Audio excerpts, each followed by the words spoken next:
This is my bird feeder. I have made it in summer vacation time. I was so excited when I was making this bird feeder. I have used a plastic bottle, glitters, poster colors, two plastic spoon and some rice. It is my bird feeder. It is made by very things like spoons and plastic bottle.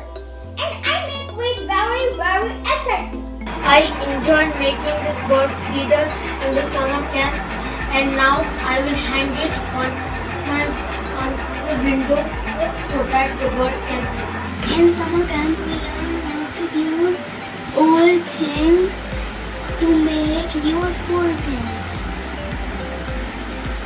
Like this bird feeder. I made this bird feeder using an old bottle and some.